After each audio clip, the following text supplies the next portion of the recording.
Hi, everybody. My name is Nick Watson, and I'm a yoga teacher and spiritual leader. And I wanted today to talk a little bit about going back to yoga and choosing a studio that is really in alignment with your values.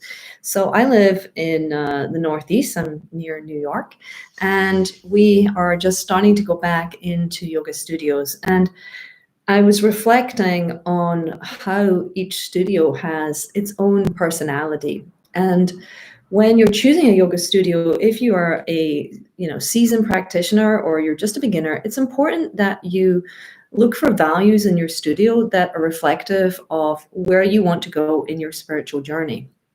And I was thinking back to my early days in yoga where I began my practice in New York City, and it was in a gym context. And the type of yoga that I got there was wonderful, but it was not this type of yoga that I need now, 12 years into my practice.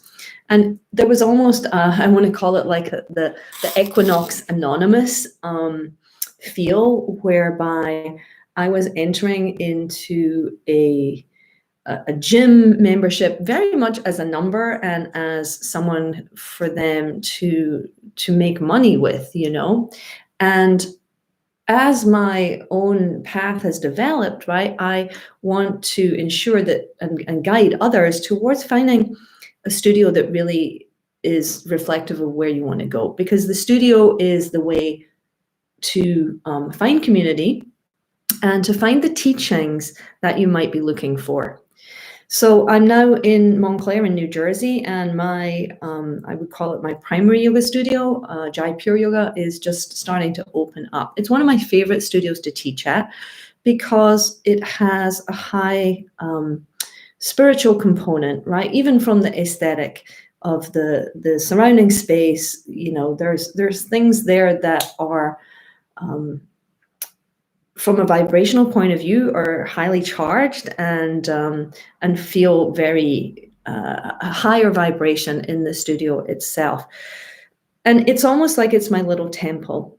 And I want people to recognize that, when you join a studio, you are making a commitment and you're giving money. And money, even though, people get a lot of hang up about money, but from a spiritual perspective, money is important because money is an exchange of your time and attention.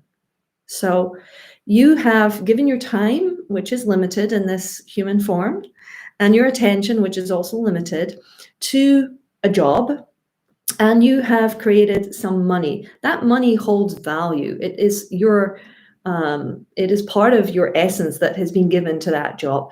And then when you decide to join a studio, you're giving a part of yourself with your money to that studio. And for me, I want something in return for that. And I need to question what it is that I want in return for that. I want teachings, right? If I want to get a great body and build, ab strength, I will pay money to a gym, right?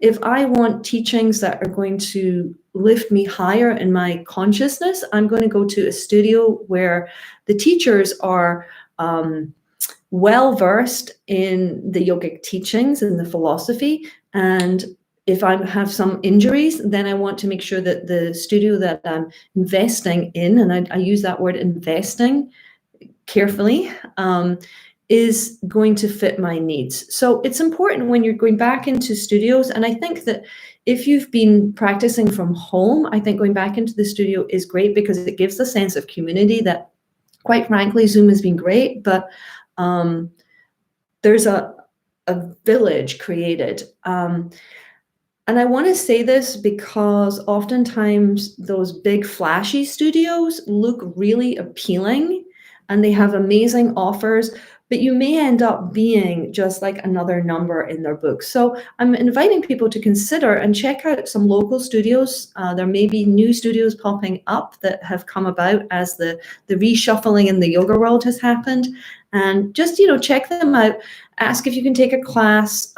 Definitely read the teacher's bios and don't just, think of this as a kind of shopping to-do list, like got to join the yoga studio, right? If you're really invested in your practice, you want to make sure that where you're practicing is in alignment with where you want to go. And it should be a little bit more challenging than where you're at. So if you're just beginning to explore the spiritual part of your practice, then it's kind of good to be in classes where you don't really know what they're talking about, because they're going to lead you to a higher level.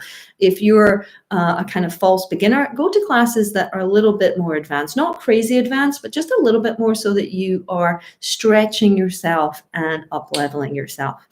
Anyway, I hope that everyone watching this video can take a way to, check out the local studios, even if they are a little bit more expensive, or they don't have the kind of flashbang offers that the more corporate studios have, the bigger guys have. You may find that the value you get is slightly better.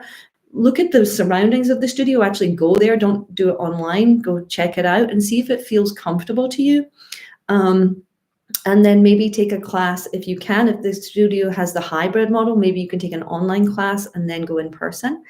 But more than anything, is your commodity of money, be ethical about what you're supporting. Are you supporting a smaller run studio that is authentic and really sees you as part of their sangha, their community, or are you going to go for something that's a little bit bigger, but you are then a little bit more anonymous and less teacher connection, right? I've taught in both the gym model and I've taught in local studios. I know from a teacher point of view, my experience was that in the gym, it was much more kind of cattle hoarding, and you go in, you teach your class, and then you've got bums and tums after, or flex fit afterwards, right? So just choose what you need and then follow what your inner compass is telling you to.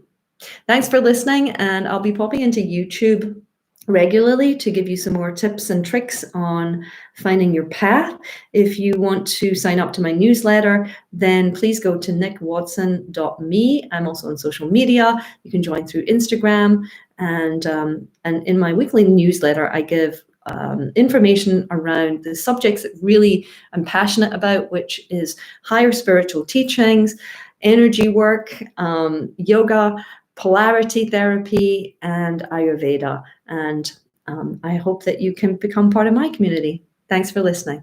Namaste.